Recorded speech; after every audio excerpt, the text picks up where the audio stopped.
Welcome to HTM on the Line, the podcast that is for HTM by HTM. I'm your host, Bryant Hawkins Sr. In today's episode, we're privileged to have Allison Woolford, a biomedical equipment specialist and team lead at Duke University Hospital. Allison is not just a guest. She's a living testament to perseverance and dedication.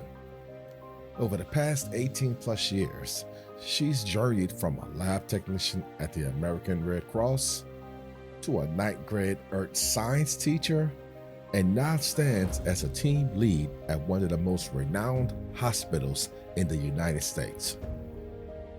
In this episode, Allison sheds light on the crucial role of communication within the HTM field and emphasizes the collaboration needed between IT and HTM professionals for seamless operations.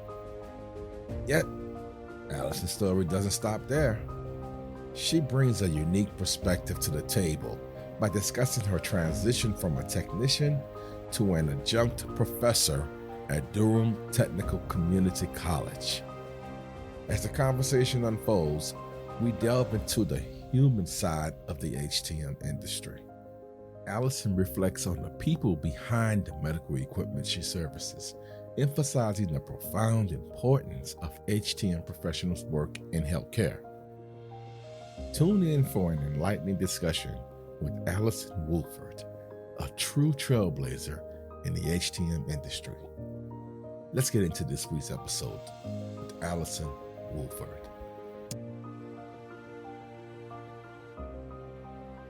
Allison, welcome to HTM on the Line. I'm so glad me and you can finally get together. How you doing today? I am doing wonderful. Great. Before we get started, can you please give us a little background? What led you to where you are today? My background.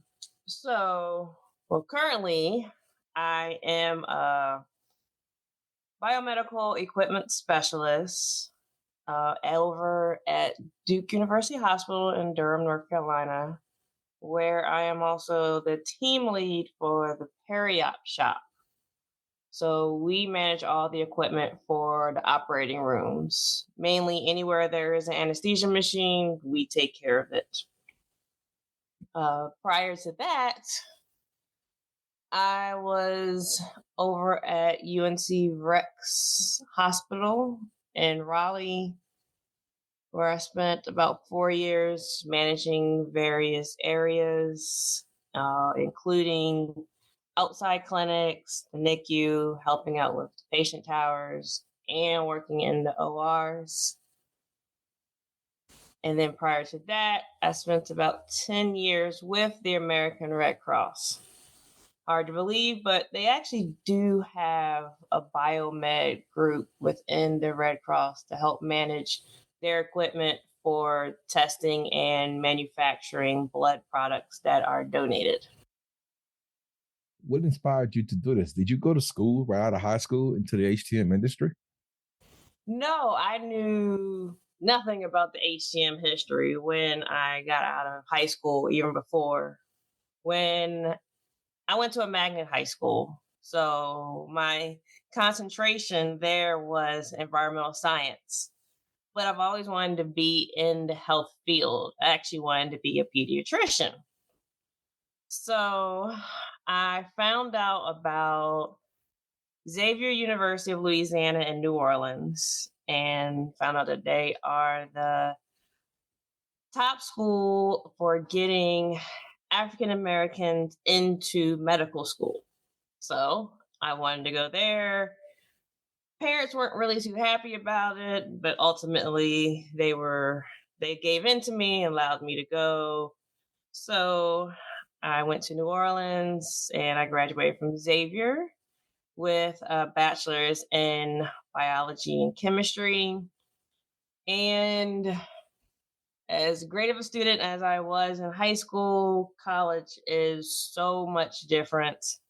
And I didn't fail, but I didn't do as well. And I discovered that I am not that great of a test taker. And so that kind of scared me away from taking the MCAT. So about taking the MCAT, it's kind of hard to get into medical school. So I kind of let go of that dream and figured I would just use my bachelor's degree doing something else and go into teaching. So when I graduated, I actually worked. I went to work. I had to find a job. So I worked at Forever 21, got a job at the mall, and I substitute. So I was a substitute teacher for Mecklenburg County school systems down in Charlotte, North Carolina. I did that for about 6 months before I got a lateral entry position. So I taught earth science to ninth graders. And that was actually pretty interesting with going into the school and getting, as I'm walking through the halls, I get told, "Why aren't you in class?" And I have to constantly tell people I'm a teacher here and make sure I had my badge on me to show everybody that I am a teacher and I'm not one of the students walking the halls. So you went from a prestigious college in the great city of New Orleans, Louisiana. And from there, you went to work in the mall. Then I think you said you was a substitute teacher and then a ninth grade teacher. Yes. All of this before you ventured into HTM world. So I left teaching and I went and joined the American Red Cross National Testing Laboratory. So I was actually a lab technologist, and using my science background, I was testing the donated blood for viruses. It started out with a lot of manual testing, where you had to watch the time. You had machines, but you're the one that had to feed the test tubes in, make sure that it pipetted correctly into the dishes. And then you had to put the dishes into like incubators, and then a certain amount of time, incubator would go off, and then put it into another machine, mix up reagents. So it was a lot of manual testing when I first started at the Red Cross. And eventually it moved over to an automatic system where you're able to directly put the test tubes into the machine and it did all the work for you. You just sit there and watch it and look, make sure results come out, make sure you have all your controls on, and then that data gets automatically transferred over to our database. We also worked with the various vendors who would come in and they would teach us little tricks here and there just to make sure that we are able to fix the machine without messing up any credibility of it. So as I was learning that, I was like, okay, this is pretty interesting to go ahead and see these big analyzers and be able to take them apart. And that's how I discovered my first HTM, or you say biomed group. It was 5 ladies who managed all the equipment at the National Testing Laboratory in Charlotte. They would come in on Mondays and get the maintenance completed for the equipment. And it was like an eye opener to see, okay, these ladies are actually coming in, doing repairs, checking temperature monitoring systems. But if there's something that they can repair, calling the vendor in, and you get to see the vendor. So I was like, hey, I want to join this group. This seems fun. So I applied and they hired me on. So I became part of the team. And I actually had opportunity to go down to Texas for Abbott training on one of the big analyzers. So I was down there for a week. And when I came back, I was then able to train them on some of the techniques I've learned and ultimately fix the big analyzers whenever we couldn't get the FSC in.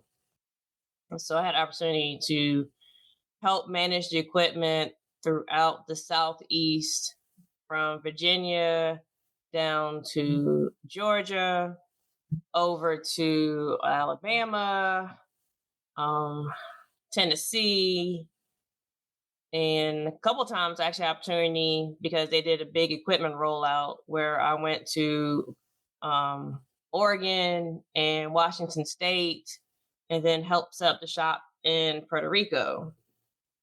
Man, that's amazing. So how many years we talking right here from, let's just time frame this, from the moment you graduated from Xavier to now, what you just mentioned? How many years are we talking right here? I was actually with the Red Cross for 10 years. As a female professional in the HTM male dominated industry, have you faced any challenges that you had to overcome? I would just say the biggest challenge is people looking at me as if I don't know what I'm talking about. Or they see me as like, do you really think you can do that? And it was a big thing when I was with the Red Cross. And because again, a lot of, namely within the Red Cross, women are part of collections. They are the nurses who are there to assist the patient, to set them up. And normally, anybody else who's doing repairs for the equipment, it was all guys. And within our group, there was 3 women within our whole area. So them to see me come in and I'm like, okay, I'm actually going to go and troubleshoot why you don't have connectivity for your blood drive, or to figure out, okay, your data is not crossing on your bus. And then they come look at me like, oh, you're going to actually fix it. I'm like, yeah, I'm going to fix it. I'm going to help fix this printer that is damaged and pull parts from one other printer to fix this printer. I was like, yes, I'm the one that's going to sit here and fix it. Or I'm going to troubleshoot over the phone with you on why you don't have a Wi-Fi signal on your handheld device, or why your CD duplicator, which produces all the CDs that go onto the master computers, isn't working, and help you troubleshoot, or might even remote into it. Okay. So I have to say, once I proved myself, and it's sad to say that, then it seemed as if that's when they all started to respect my knowledge that I do know what I'm doing. And even to this day, if I go and I end up talking to somebody, one of the patients, if we're just having a simple conversation at the bus stop, and I tell them what I'm doing, and they look at me like, you do what? It's like, yeah, I can sit here and go into operating room, and if there's an issue with the bed, I can troubleshoot the bed, or I go in there and troubleshoot the anesthesia machine. And then they really are amazed when I walk around with carrying the ladder, because I have to fix drifting operating room lights. And they're like, look at you with a ladder. It's like, yeah, I do it all. Now, you mentioned a lot about how you had to sometimes instruct or teach the end user how to use the equipment. So that takes some type of collaboration skills, which we know is very crucial in what we do. So how do you foster effective collaboration between you and the end user?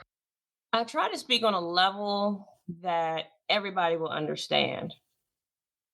We have a lot of the technical knowledge from going to the training and various trainings for the various pieces of equipment.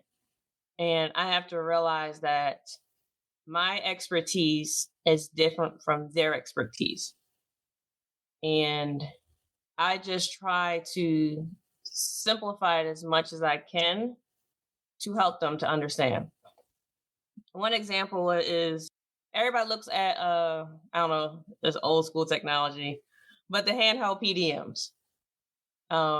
If you look in the upper right hand corner, trying to figure out if the Wi is connected to Wi-Fi, you'll see bars. The bars indicate that you have a signal. And then the node that's connected to the Wi-Fi, also you have this little Y symbol that looks like an antenna. So I used to always tell everybody, hey, look in the upper right hand corner, you're going to look for the hills and a martini glass. if you have an X over the martini glass, you're not connected to the Wi-Fi. And by saying that, it's like it clicked for everybody to understand what was going on. So, and then by building a relationship of going around and talking to people, even if they're not having a problem, just checking in and say, hey, how are you doing? What's going on? It helps them to make them feel more comfortable when there is a problem and you do come in and talk to them about it. Yeah, great. Now, do you have any certifications? Yes, I do have my CBET, and my goal is to get the CHTM. Now, do you go to any trade shows? Yes, whenever I can, I try to go.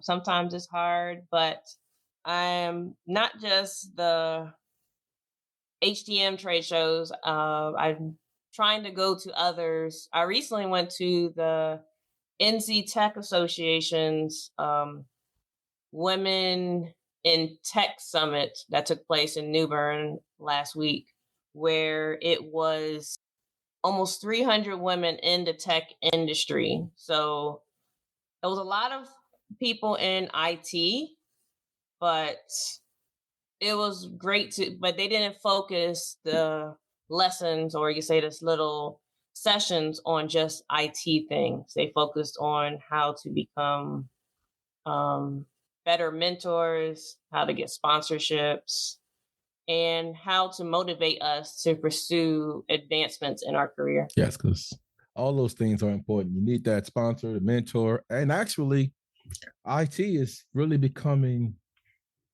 to the forefront of what we do with the repairs of the medical equipment, as you mentioned with the Wi-Fi situation there. And since we own that, have you ever had any issues in surgery, say where you and IT had to work together? Have you ever come across something like that where you probably had to put on your IT hat? Oh yes, there is always that blurred line between HTM and IT, especially with all the newer equipment that's coming to place, all the various robots and navigation systems. With everything that now goes to Epic, you have to know something about computers and how it works and the process. A lot of times I had to deal with one of our navigation systems because it was new. They had for a while, but they normally didn't hook it up to the network. So it was going through the new security protocols for IT to get it so that it's allowed to be on the network. So I had to go down to the clinic and actually work with the vendor to get the necessary MAC addresses, IP addresses, and various informations behind the screen of the software for the device, as well as checking which jack the system was going to be connected to, so that it makes it through our firewalls. So it seems like a little bit of every day I have something where I have to tag team with IT to get the work done. Now, you working in surgery, and you mentioned you service anesthesia machines. Do you have to deal with what's that? I think it's like a capsule that I guess that's used for the EMR. Are you familiar with that, or do you deal with that at times? Oh, so we have a couple rooms using the capsule neurons. But for the most part, we're actually transferring over to the capsules from the Unity ID boxes. So currently, most of our anesthesia machines are using the Unity ID box, which then connects to the Epic computer, which is attached to the anesthesia machine. And that's how the gas information and the vital signs information goes into Epic. So there's times where I have to make sure that we see the green lights on Unity ID, make sure it's powered on. Sometimes that Cat5 cable that goes from the front of the vital signs machine on the anesthesia machine is damaged, so I have to replace that out.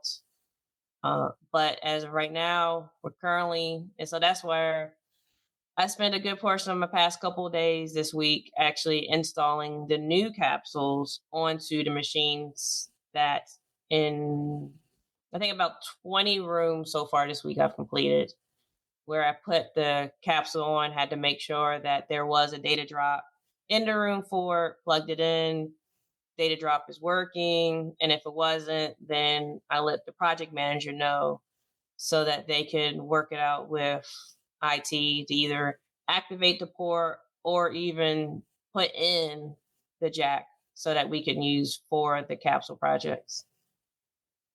Listen at yourself. You probably don't realize what you just said. You said something about MAC address, IP address, firewall, Unity ID box, Wi-Fi symbol, Cat5 cables, data drops, activating the ports. You pretty much speak in IT language. And if you was to walk into a biomed shop, a lot of technicians may not know what you're talking about. So I don't know if you know it or not, but you're very versed in IT terminology. So definitely you are gravitating to the future of HTM. And that's, like you said, that blur line between IT and biomed is blending. And you definitely are what the biomeds need to be able to understand and talk to. And they have classes to teach exactly what you're sitting here explaining. So whether you know it or not, you already crossed that line. You speak in both languages there. I'm just sitting there listening to you, and I'm amazed at all the different things you just flowing with. So that shows that you are definitely keeping up with the future or the changes that's going on in healthcare. And that's to be commended. The HTM industry is very diverse and it's growing every single day. Do you know of something that's very different an HTM professional may want to aspire that he may not know exists? So it seems like everybody always thinks of HGM. Well, for those who find out about it, it's in the hospital, or it's the field service engineers who come in and fix some equipment in the hospital. But it seems like we always seem to forget about all the other places where there is medical equipment. One example of that is on cruise ships. Cruise ships actually have a small clinic on the cruise lines. And I don't know if it really came out where you really thought about it when COVID hit and you had people who are getting sick on the cruise line. But for the most part, whatever equipment you can think of in a clinic or in your hospital, you're going to actually have it on the cruise ship, and they're going to have a medical center. It might not be as fabulous or as fancy as a hospital would have, but they're going to have the procedure lights. They're going to have the exam chairs. You're going to have an AED everywhere. Just like when you go to a stadium or the airport, there's an AED almost in every corner. So they're going to have AEDs. They're going to have defibs. They have their EKGs. They're going to take your vitals. And they do have lab equipment. It might not be the fancy, big, on the floor Siemens or huge Thermo Fisher incubators, but they're going to have some of those smaller analyzers that are tabletop ones so that they can help test any patient that might be coming through, might be sick. You want to make sure that you treat them with the care they need so that when the helicopter comes to get them off, that then they can truly go into the hospital to help them out. Or it might be something simple where they just have motion sickness and you just want to make sure that they're okay. So what you're saying is there's an HTM professional that's living on a cruise ship? Well, no, they don't. So they don't actually live on the cruise ship. There is a company of biomeds, and not only do they manage the biomeds, they also help manage the nursing staff that's on the cruise ship. And they, wherever the cruise ship is docked, they will fly out to that location. take care of all the PMs, whatever repairs are needed for that medical equipment on that ship. And then they have to be back off the ship before the ship disembarks to go to its next journey. So they're not actually living on the ship, but they are flying to wherever the ship may be. If the ship is in Australia, there's actually a group in Australia who would do the cruise ships that dock in Australia. There's people in Europe who will get the ships that are docked in Europe. And there's some people in the United States who will fly over to Greece, fly over to Germany, Amsterdam, Spain. There's also been people who've gone over to Japan and manage their inventory and their equipment on their cruise ships. Besides even all the little cruise ships that travel up and down the East Coast or go throughout the Gulf, even those small little yachts. I think one is American Cruise Line is an example of that small ship that goes up and down the East Coast along the Northeast and towards those little Oh, areas. that's amazing. So I guess I never thought about that, but I know they had nurses that travel with cruise ships, but the nurses have to have medical equipment. So it makes sense that an HTM professional would also be somewhere involved with that cruise ship taking care of that medical equipment. Wow, that's one I never thought of. That's an eye opener. Let's switch gears a little bit here. What type of advice can you give to an aspiring female in the HTM industry? I have to say, I say the same thing to the students I currently teach at Durham Tech, to the interns that come through our hospital. Do not be afraid to ask questions. Even if you might think it's a dumb question, still ask it. That is how you're going to learn. Also, take the initiative to follow behind people. Once you're in the hospital setting, once you're an intern, if you're new to the field, or even if you're not, even if you've been in the field for years, follow people.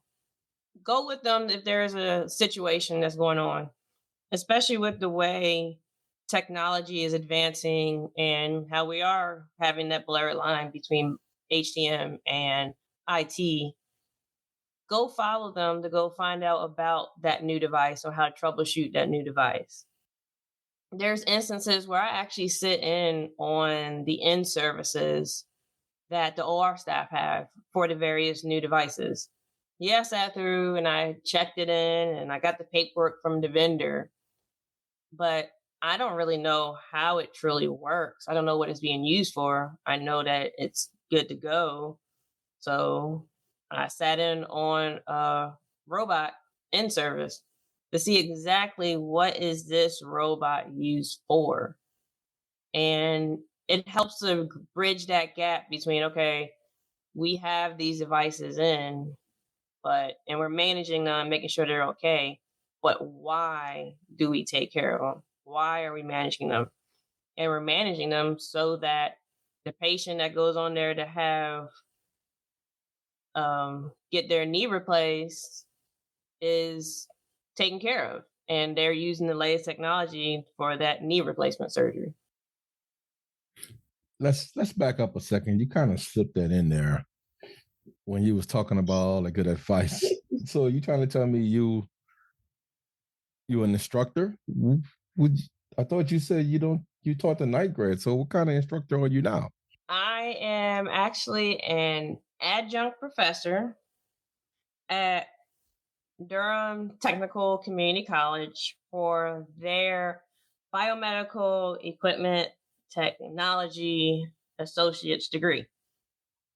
Now, wait a minute. So you went from hearing about this to now teaching about it.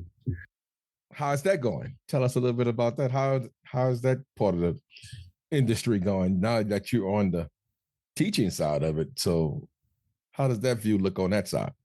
Even with my other two degrees, I was asked to go, and even though I already had my experience, I was actually asked to go and get this associate's degree. So I went to Durham Tech while I was working at UNC Rex and got the associate's degree.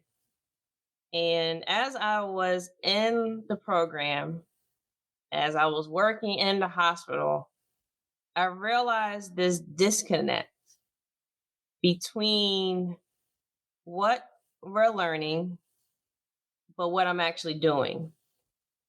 And I wanted to help bridge that gap back because technology is advancing, and it seemed as if the program really wasn't advancing with the technology.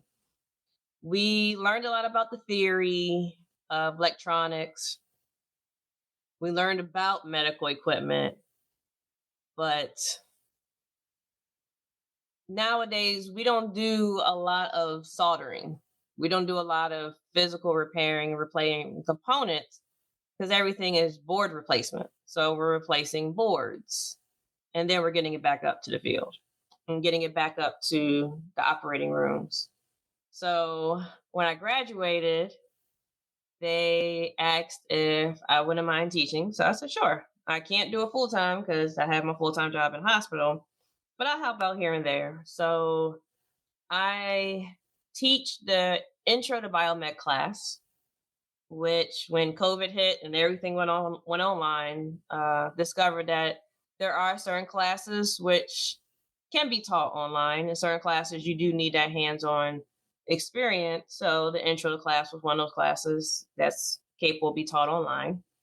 So I teach that in the fall, and then funny part is in the spring I teach we call it a software for technicians class, which is not geared just for biomeds, it's also geared for electronic students, where I also teach C programming. It's basic C programming, but I teach the C programming class. And again, that is also all online. So I'm able to do that while I still work at the hospital. And, we actually just got approval from the board at the community college to expand the biomed program. And we're actually going to be introducing 3 new classes in the fall of 2024, I believe, where we will have a medical laser class, an extension to the biomedical instrumentation class, and then a separate class for hospital safety, if I remember those 3 classes correctly. And so starting next week is when I'll be working with the director and one other professor that they hired on to make up, well, not really make up, but get those courses situated, get textbooks that are needed, get the materials we need so that we can move forward with starting those classes in 2024. Wow. That's amazing. I mean, you have to be a one of one. I've never met someone who's gotten their bachelor's degree, master's degree, and then went back and got an associate degree. Most people would just take their bachelor and master and use that and get into the industry. But the fact you went back and got your associate degree, then when you finish getting an associate degree, you start teaching. That's got to be a one of one too. I don't know anybody that graduates with the associate and turn around begin teaching unless you had the other prior credentials. I mean, that's amazing. You're not only bringing awareness to it, but you're doing it by literally teaching. Are there any other ways in which you are bringing awareness to the HTM industry you could speak on? Well, when I can, I did complete one presentation with the students at Durham Tech so that they actually know what life is like in a hospital. And I'm currently trying to schedule them to come to the hospital so they can see it firsthand. A lot of these students know about the program, but don't quite understand what it entails and what life is like. So I'm trying to help that bridge that gap between, okay, this is a cool career, but what do you actually do? Also, I have attended a career fair at elementary school to speak to the kids about what it is to be in the HTM field, to be a biomed. And they seem pretty interested. I hand out some brochures that I got from Amy. So I'm trying to go there and just try to speak and let people know and more so advocate for the field, because we have a lot of people retiring, a lot of people leaving, and we want to make sure that we can refill that gap. I'm just sitting here thinking while you're talking, and every time you talk, you throw another layer on top. So let me see if I can shuffle this deck. You teach at a community college, intro into the biomed program. You've spoken to high school students. You went to career fairs for elementary children. Do you realize here, with you are hitting every aspect of humans to bring awareness to this industry, and that's awesome, man. That's to be commended. And I know that takes a lot of your time to do all those things. So I appreciate your efforts in that, because that's amazing. You should take a bow, because not many people are doing what you're doing. So I appreciate your efforts, and I'm more than sure whoever's listening to this podcast appreciate your efforts also. But you mentioned so many great stories and accomplishments. Can you share one of your most memorable success stories that you are particularly proud of? I have to say I'm proud of every time I'm able to fix something, regardless of how small it is, because I know that by me fixing it, it is helping the surgeons and the nurses do their job. What type of, I guess I want to say not advice, but what kind of motivation you could share with the industry? Something you think that we all can take from your knowledge, or just give us some type of encouragement or motivation. What could you share with the industry? It's funny because I was actually asked today, what is it that I love about my job? And the first thing that came to my mind are the people, not just the hospital staff I work with. Yes, being in the OR is a stressful situation, and they're stressed that someone's not working because they're getting it from the surgeon. The surgeon wants everything to work perfectly because they don't want anything to happen to their patient. But ultimately, it's what we all do to make sure that that patient on that table is okay and gets the care that they need. And we just all just need to realize that our bigger picture is that person. We seem to sometimes forget that we come into the hospital to fix a defib or to fix a vital signs machine or an Alaris pump. But we have to realize what's happening once we fix that Alaris pump, what's happening once we fix that vital signs machine. It's going to go on to a patient and to make sure that they're okay. And that is our job. A lot of people, we just forget that. We forget the human side of what we do. And even though we might not get thanked by the patient or even by the surgeon, we're that person that's behind the curtain getting things done, but we are also there to help. And we also care for those people. Great. Well said.